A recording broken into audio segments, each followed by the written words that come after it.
여러분 반갑습니다.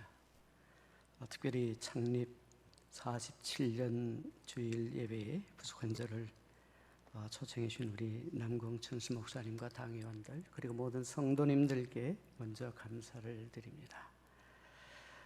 오늘 이제 낙원교회가 교회 창립 47주년을 기념하며 하나님께 감사하는 예배를 드리고 있습니다.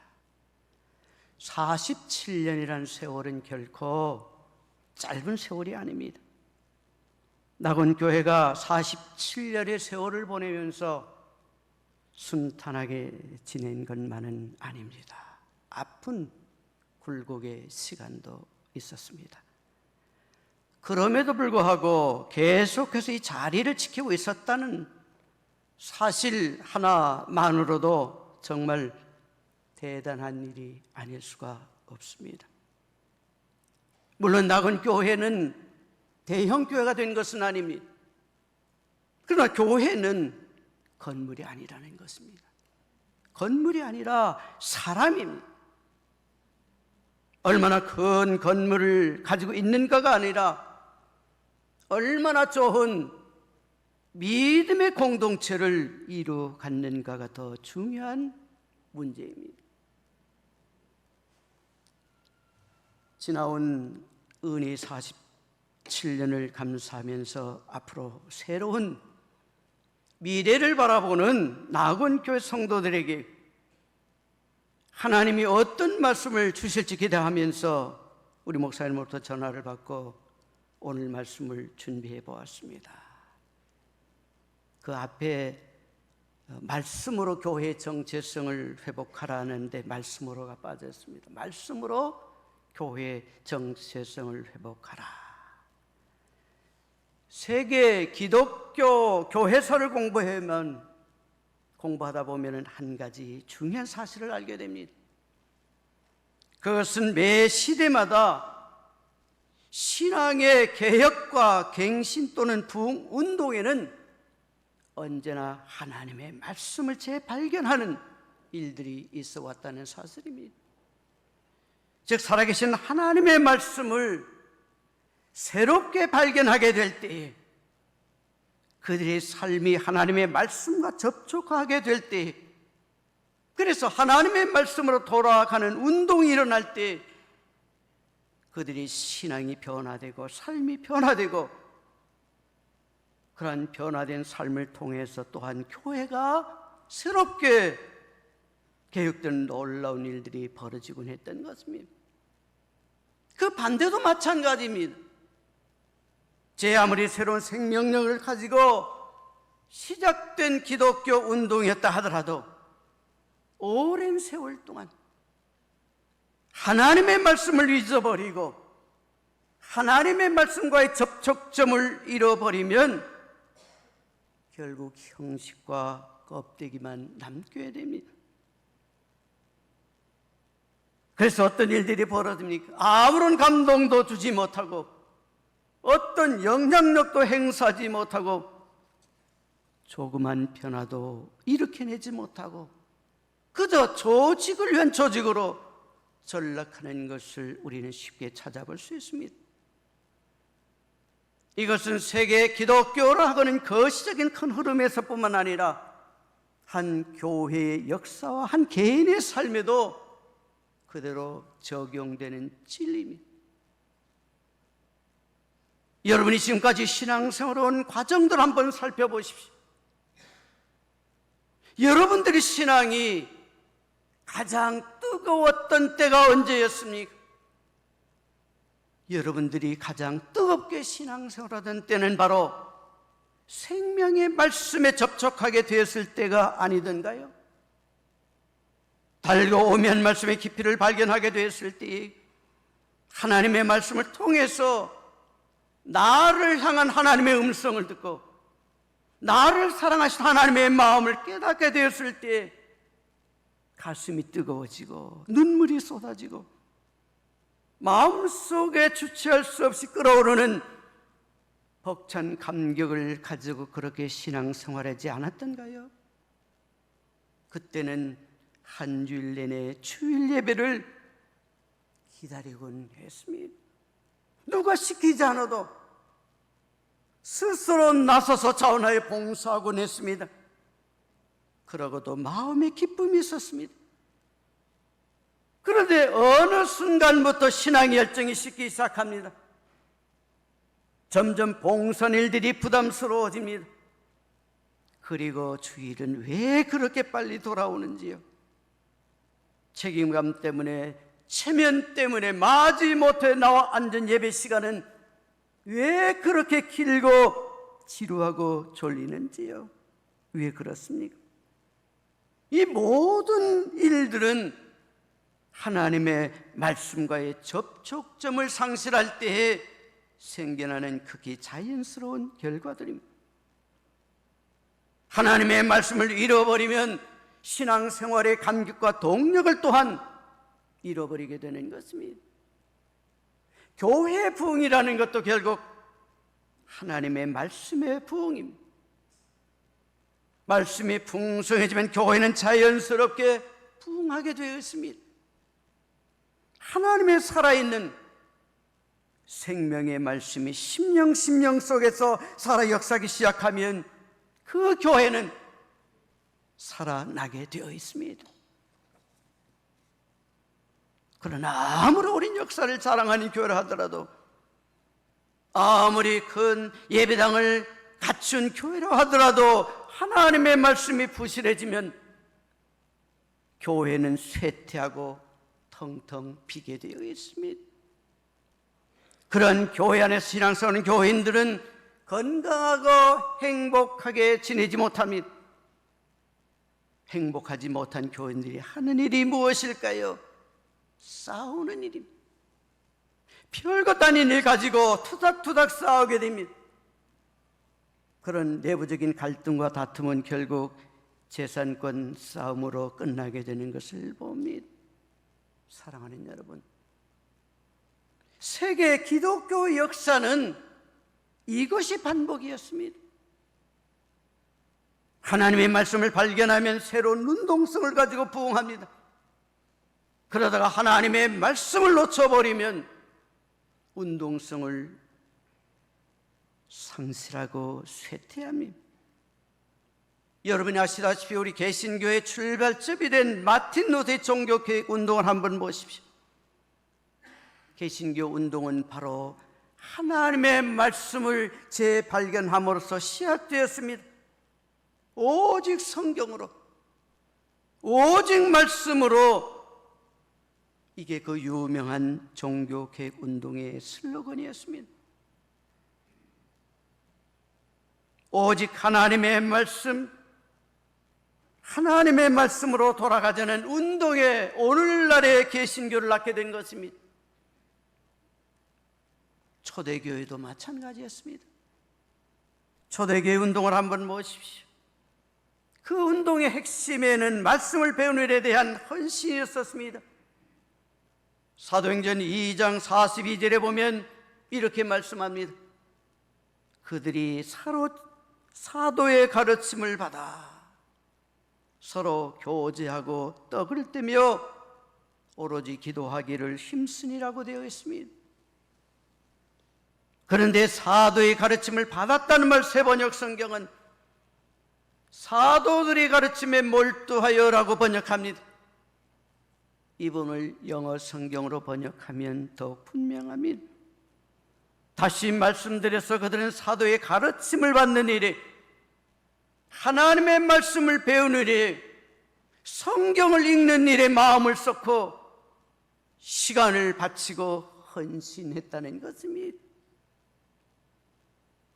말씀을 배우는 일에 따로 시간을 내서 투자하고 온 마음을 쏟는 그런 사람들이었습니다. 초대 교회의 부흥에는 하나님의 말씀에 대한 이와 같은 헌신이 있었던 것입니다. 구약시대는 어땠을까요? 구약시대에도 신앙의 갱신운동이 일어날 때는 항상 하나님의 말씀과의 만남이 있었습니다. 그 가장 대표적인 예가 바로 열왕기하 22장에 나오는 요시야 왕의 종교 개혁이었습니다. 요시야 왕은 그의 나이 약관 26세 되던 해에 성전을 대대적으로 수리하다가 벽 속에 감춰진 성경 말씀, 즉 지금의 신명기 부분을 발견하게 되었습니다. 열왕기하 22장 11절을 보면 이렇게 기록합니다. 왕이 율법책의 말을 듣자 곧 그의 옷을 찢으니라 하고 기록되어 있습니다. 하나님의 말씀을 접하면서 그동안 자신들이 얼마나 엉터리로 살아왔는지 알게 된 것입니다. 그 말씀 앞에 자신의 옷과 마음을 찢으며 회개하게 된 것입니다. 그 이후로 요시야 왕의 통치는 달라졌습니다. 그는 오직 하나님의 말씀에 따라서 종교 계획을 단행합니다. 그동안 알게 모르게 숨겼던 우상 숭배를 척결하고 신당을 모두 폐지하고 오직 하나님의 말씀으로 돌아가는 계획을 통해서 나라를 새롭게 만드는 놀라운 역사를 이루었습니다. 요시야는 당시 겨우 26살에 불과했지만은 하나님의 말씀에 대한 열정적인 헌신으로 인해 역대 어느 왕보다 더 큰 일을 해냈던 것입니다. 그래서 열왕기하 23장 25절에 보면 요시야 왕에 대한 평가가 이렇게 기록되어 있습니다.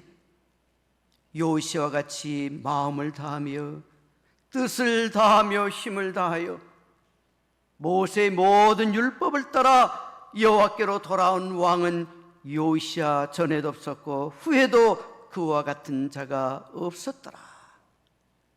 다윗 이후에 가장 위대한 왕으로 평가받게 된 것입니다. 요시야 왕에게는 인생의 경험과 연륜이 없었습니다. 그러나 그에게는 하나님의 말씀의 발견이 있었습니다. 사랑하는 여러분, 이것이 가장 중요합니다. 저는 낙원교회 성도들에게 하나님의 말씀이 발견되는 놀라운 일들이 있게 되기를 주님의 이름으로 축원합니다. 살아계신 하나님의 말씀이 새롭게 발견되기를 축원합니다. 여러분의 인생에 하나님의 말씀이 발견되기만 하면 여러분을 통해서 하나님은 못하실 일이 없는 것입니다. 오늘 보면 느헤미야 8장도 하나님의 말씀이 회복됨으로써 공동체적인 갱신이 일어나는 그 많은 예 중에 하나님입니다. 바벨론에서 포로 생활을 마치고 고향으로 돌아온 이스라엘 백성들이 제일 먼저 한 일은 예루살렘 성을 다시 회복하는 일이었습니다. 그것은 결코 쉽지 않은 일이었습니다. 방해 세력이 너무나 많이 있었습니다. 그래도 우여곡절 끝에 무너진 성곽과 그 성곽을 새롭게 다시 건축하고 이제는 그 성 안에 살만하게 되었습니다. 그러나 그들에게 무언가 부족한 것이 있었습니다. 무언가 잃어버린 것이 있었습니다. 무언가 아직 채워지지 않은 것이 있었습니다. 성이 회복되었고 집도 회복되었지만은 무언가 회복되지 않은 것이 있었습니다.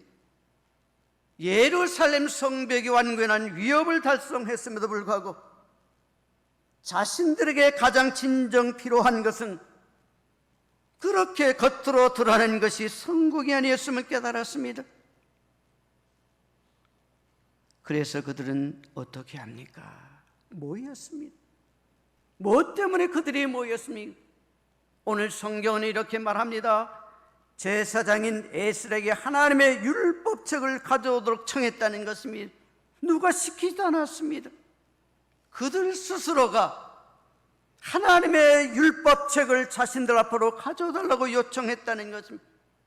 무엇 때문에 가져달라고 요청했을까요? 우리말 성경에는 자세히 기록이 없지만은 현대의 성경은 이렇게 번역하고 있습니다. 모든 이스라엘 백성들은 일제히 수문 앞 광장에 모여 율법학자 에스라에게 여호와께서 모세를 통해 이스라엘 백성이 준 율법책을 가져와 읽어달라고 하였다. 하나님의 말씀을 읽어달라고 하기 위하여 모였다는, 그리고 에스라에게 요청했다는 것입니다. 왜 그렇습니까? 그들은 하나님의 말씀에 목말라 있었습니다. 말씀의 기근에 그들은 굶주려 있었던 것입니다. 말씀에 대한 목마름, 이것은 성벽 재건의 개혁보다 훨씬 본질적인 것입니다. 아름다운 성전, 성벽의 갈급함보다 더 소중하고 귀중한 것은 바로 말씀에 대한 배고픔이었습니다. 오늘 우리에게 필요한 것도 말씀에 대한 갈급함, 바로 이것입니다.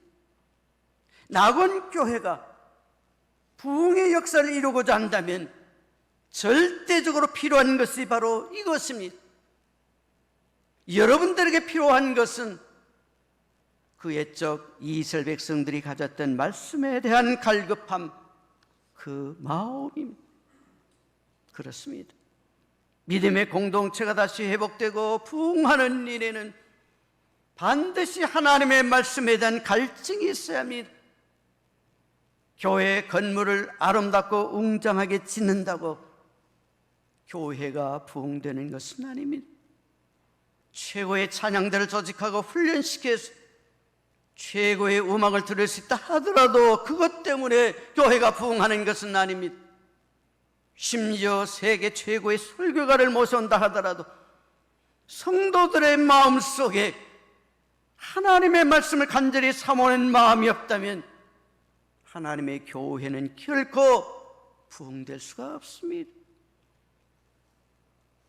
이것은 오늘 우리들에게도 마찬가지입니다. 여러분이 섬기는 교회가 겉으로 보기에는 화려하고 웅장해 보인다 할지라도, 또한 여러분의 자랑이 성도의 숫자의 그 많음과 화려한 건물에 그친다면, 그리고 이것이 교회의 부흥인 것처럼 착각한다면 그것처럼 위험하고 어리석은 생각은 없을 것입니다. 여러분들 속에 영적 부흥이 계속되지 않는다면 겉으로의 치장과 부흥이 무슨 소용이 있겠습니까? 교회의 부흥은 교회 건물의 화려함에 있지 않고 성도들의 많고 적음에 있지 않습니다. 교회의 진정한 부흥은 성도들의 심령의 부흥에 달려 있습니다. 그리고 성도들의 영적인 부흥은 바로 하나님의 말씀으로 비롯되었다는 것을 깨달아야 합니다. 오늘 본문을 자세히 보십시오. 오늘 본문에서도 이스라엘 백성들은 선지자를 통해서 하나님의 말씀을 들을 때 자신들의 진정한 모습을 깨닫게 되었고, 따라서 그 깨달음을 통해 통회하고 자복하는 눈물을 흘리지 않을 수가 없었던 것입니다. 이것이 바로 영적인 부흥의 모습입니다.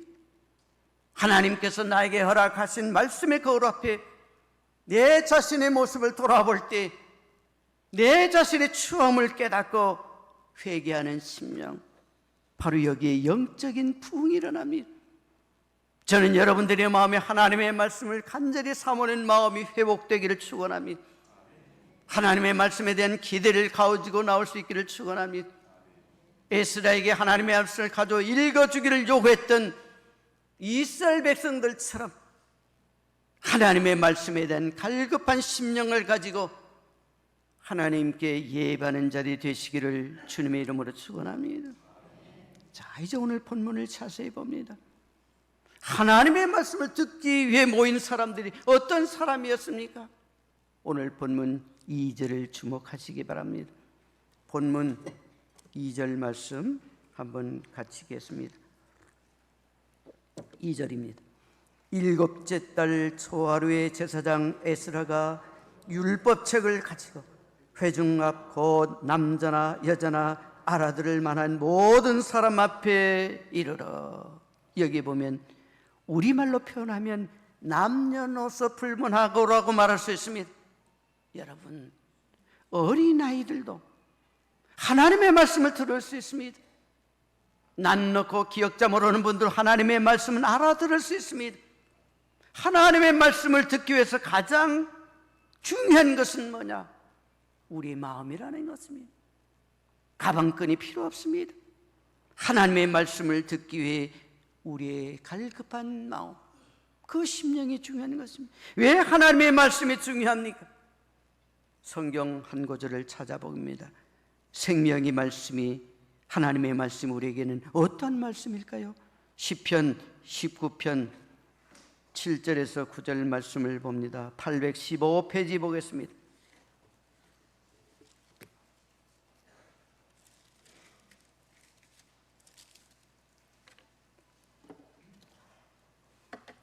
(815페이지) 시편 19편 7절에서 9절 말씀을 같이 읽겠습니다. 7절부터 같이 읽겠습니다.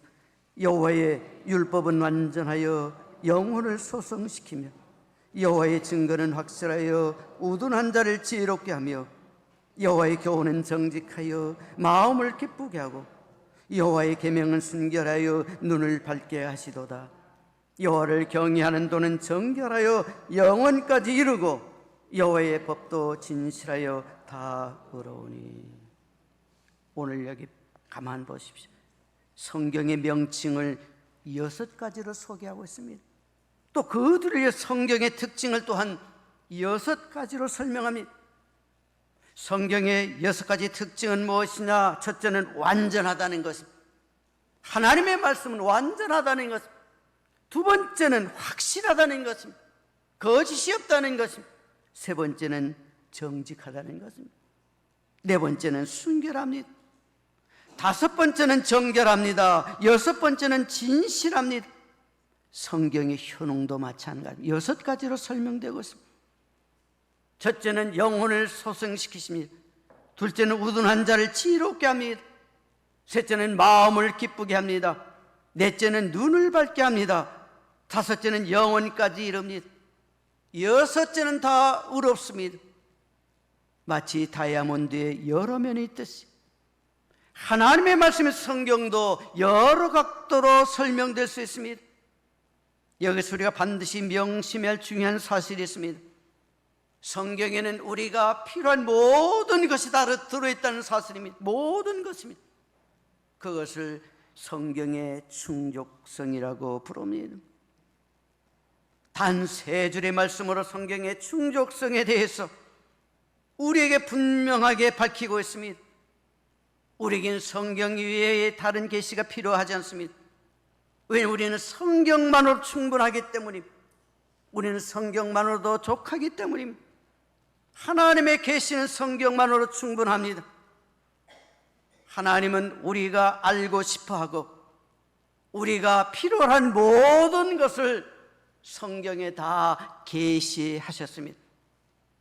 그러기에 하나님의 말씀의 성경은 우리가 원하는 것을 하나도 빠짐없이 우리에게 다 제공하는 것이 바로 성경이라는 것입니다. 바로 이 때문입니다. 말씀이 우리를 살리기 때문입니다.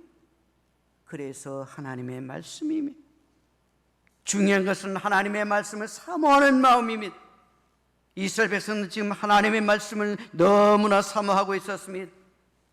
왜냐하면 그들은 포로 생활을 하면서 한 번도 제대로 된 하나님의 말씀을 들어보지 못했기 때문입니다. 그들이 오늘 본문에서 얼마나 하나님의 말씀을 사모했던지 오늘 본문 3절로 돌아가 봅니다. 새벽부터 정오까지 읽었는데 그때까지도 아무도 흩어지지 않고 그 하나님의 말씀에 귀를 기울였다고 했습니다. 이스라엘 백성들은 흩어지지 않고 하나님의 말씀에 귀를 기울였습니다. 그것만 아닙니다. 18절로 넘어가 보면 하루에 6시간씩 일주일 내내 하나님의 말씀을 6시간씩 들었다는 건 정말 기적과도 같은 대단한 일이 아닐 수 없습니다.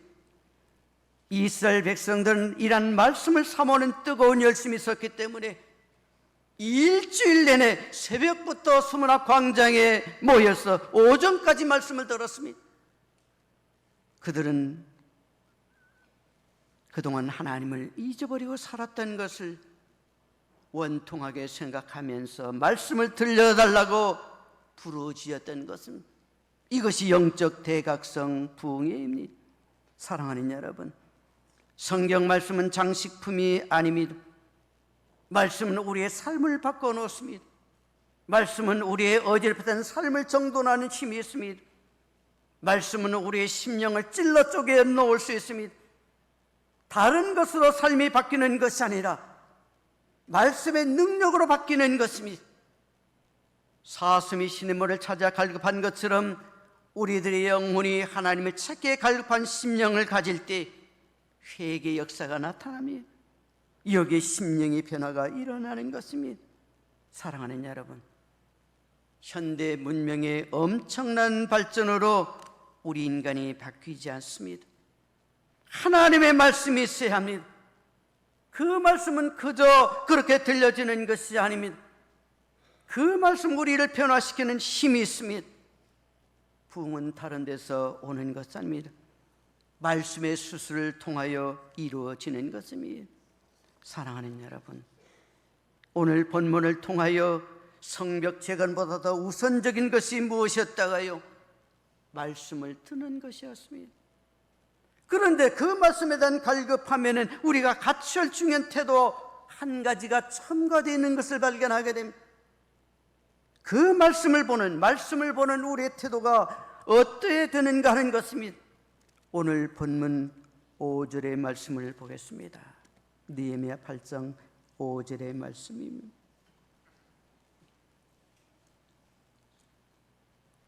5절 말씀 같이 읽겠습니다. 에스라가 모든 백성 위에 서서 그들 목전에 책을 펴니 책을 펼 때 모든 백성이 일어서니라. 일어섰다는 것, 일어선다는 건 존경한다는 표습니다. 말씀을 들을 때 일어나 듣는 마음, 이것은 중요한 우리의 신앙의 태도입니다. 말씀을 들을 때 태도는 그 말씀이 역사하는데도 지대한 영향을 미칩니다. 말씀을 들을 때 경건하게 경외하면서 존경하는 마음으로 듣는 것과 그러지 않는 것 사이에는 분명히 차이가 있습니다. 저는 여러분들이 하나님의 말씀을 들을 때마다 경청할 수 있게 되기를 바랍니다. 여러분, 성경을 찾아서 읽으려고 하지 마시고 눈으로 대조해서 확인해 보려 하지 마시고, 그것은 성경 공부를 할 때나 필요한 것입니다. 하나님 앞에 예배할 때는 하나님의 말씀 앞에 옷깃을 여미고 서셔야 합니다. 두렵고 떨리는 마음으로 하나님의 말씀에 귀를 기울이면서 들으셔야 합니다. 그것은 하나님의 말씀을 사모하는 우리들의 몸짓입니다. 하나님의 말씀을 사모하는 영혼들에게만 하나님은 말씀하십니다. 그리고 그 영혼들을 하나님께서는 어루만지시고 고치시고 회복하셔서 당신의 뜻대로 사용하시는 것입니다. 그런데 여러분, 말씀을 듣는다고 해서 그 말씀이 다 이해되는 것이 아닙니다. 성경을 많이 읽는 것도 귀한 일이지만 그보다도 그 말씀을 이해하는 것이 더욱 귀한 일입니다. 그래서 오늘 본문에 보면 에스라는 어떻게 합니까? 에스라가 하나님의 말씀을 다 읽고 난 후에 7절에 보면 특별히 선택된 레위 사람들을 보내서 말씀을 풀어나가기 시작합니다. 8절에 보면 그 뜻을 다 해석하여 깨닫게 했다라고 기록하고 있습니다. 지금 그 역할을 누가 하고 있습니까? 낙원교회에서는 남궁 천수 목사님이 말씀을 이해하도록 풀어 설명해 주는 것이 그 역할을 지금 목사님이 하시는 것이거든요. 얼마나 중요한 역할을 하고 있습니까? 하나님의 말씀이 선포되고 해석되어지면 영적인 갱신이 놀라운 사건이 일어나게 되는 것입니다. 그랬더니 오늘 본문 9절에 봅니다. 오늘 본문 9절에 10절 말씀을 같이 읽겠습니다. 9절 10절 같이 읽겠습니다. 백성이 율법의 말씀을 듣고 다 우는지라 총독 느헤미야와 제사장 겸 학사 에스라와 백성을 가르치는 레위 사람들이 모든 백성이 이르기를 오늘 너희 하나님 여호와의 성일이니 슬퍼하지 말며 울지 말라 하고, 느헤미야가 또 그들에게 이르기를 너희는 가서 살진 것을 먹고 단 것을 마시되 준비하지 못한 자에게는 나누어 주라. 이날은 우리의 주의 성일이니 근심하지 말라. 여호와를 인하여 기뻐하는 것이 너의 힘이니라 하고. 여기 봅니다. 울었다는 것. 왜 울었을까요? 너무나 좋아서요? 그것이 아닙니다. 하나님의 말씀에 비추어 보니까 그들이 지은 죄가 그대로 드러났기 때문입니다. 하나님의 말씀을 듣기 전에는 몰랐는데 하나님의 말씀을 듣고 나니까 그동안 자신이 얼마나 제멋대로 엉터리로 살아왔는지 알게 된 것입니다. 그래서 울었다는 것입니다. 그것도 한두 사람이, 그 자리에 있던 남녀노소 불문하고 모든 사람이 다 울었습니다. 다시 말해서 공동체적인 회개의 역사가 일어났다는 것입니다. 사랑하는 여러분, 하나님의 말씀을 사모하는 마음으로 제대로 들으면 우리의 마음속에 통해 자복하는 마음이 생기지 않을 수가 없습니다. 저는 여러분이 하나님의 말씀을 들을 때마다 울게 되기를 바랍니다. 하나님의 말씀에 비춰 여러분의 현주소가 적나라하게 드러나기를 바랍니다. 그리고 과거에 부끄러웠던 신앙생활의 모습이 느껴진다면 가슴을 치며 통해 자복하는 회개 역사가 나타나기를 바랍니다. 그것만 아닙니다. 운 것으로 끝나지 않았습니다. 10절의 말씀을 보면 뭐라고 말합니까? 기뻐하라고 했습니다. 기뻐하되 혼자서 기뻐하지 말라고 말합니다. 10절 말씀에 보면 진정으로 회개하고 용서받은 사람들은 더 이상 혼자 있지 않습니다. 부족한 사람들이 있으면 그 부족함을 채우고 함께 나누어줍니다. 하나님의 말씀이 회복된 사람들은 이와 같은 공동체성의 회복으로 나아가게 되는 것입니다. 느헤미야의 권면에 모든 백성들은 그대로 순종합니다. 어떻게 순종할까요? 이제 마지막으로 12절을 봅니다. 12절 말씀을 같이 읽겠습니다. 모든 백성이 곧 가서 먹고 마시며 나누어주고 크게 즐거워하니 이는 그들이 그 읽어 들려준 말을 밝히 함이라. 여기 보면 하반절에 보면 그 읽어 들려준 말을 밝히 알미라. 현대의 성경에 보면 이렇게 번역합니다. 이것은 그들이 들은 율법의 말씀을 깨달았기 때문이다 라고 하는 것입니다. 하나님의 말씀을 듣고 깨달았다는 것. 하나님의 말씀을 밝히 알게 되면 거기에 말로 표현할 수 없는 놀라운 기쁨이 있습니다. 하나님의 말씀 속에 담겨있는 나를 향한 좋은 소식, 기쁜 소식, 구원의 소식, 복음을 듣게 되면 정말 날아갈 것 같은 즐거움을 맛보게 됩니다.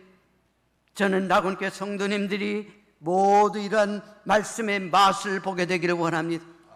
하나님의 말씀이 여러분에게 쏙쏙 들어오기를 원합니다. 그 말씀이 깨닫게 되기를 축원합니다. 그 말씀이 여러분 마음에 꽝하고 부딪혀 오기를 축원합니다.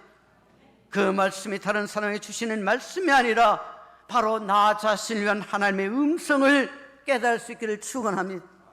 그래서 교회 나올 때에는 슬픔과 걱정과 두려움과 문제와 아픔과 상처를 가지고 나왔을지라도 하나님의 말씀을 받고 난 후에는 슬픔이 변하여 기쁨이 되고 한숨이 변하여 찬송이 되고 두려움이 변하여 기도가 되는 그 놀라운 축복의 역사를 체험하는 교회가 되기를 축원합니다.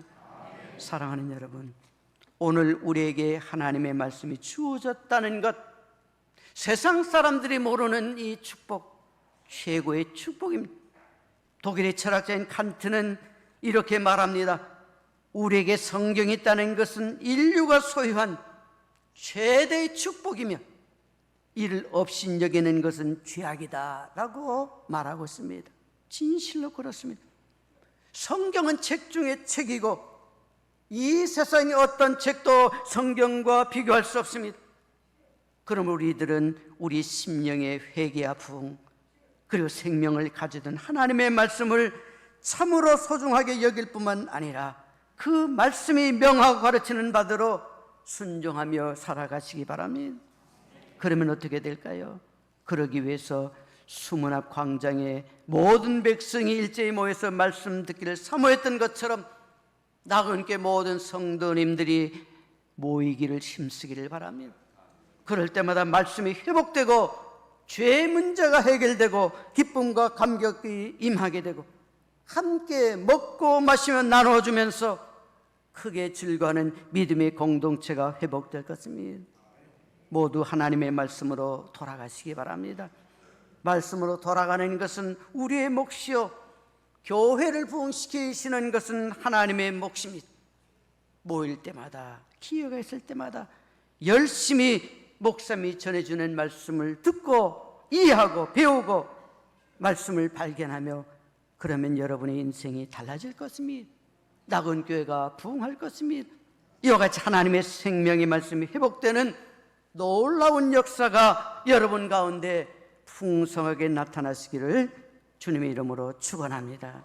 사랑의 아버지 하나님, 오늘 교회 창립 7주년을 맞이하며 말씀을 통해 낙원교회의 모습과 우리의 모습을 말씀에 비춰보게 하시니 감사를 드립니다. 우리 믿음과 생활이 말씀을 통하여 깨닫게 하여 주시며, 말씀을 들을 때마다 심령이 변함으로 교회의 정체성은 물론 우리 모든 성도들이 정체성을 새롭게 정립해 나가는 삶을 살아가게 하게 주시옵소서. 그러므로 낙원교회의 부흥을 이루어가는 성도들의 삶이 되어지도록 축복하여 주시옵소서. 예수님의 이름으로 기도하옵나이다. 아멘.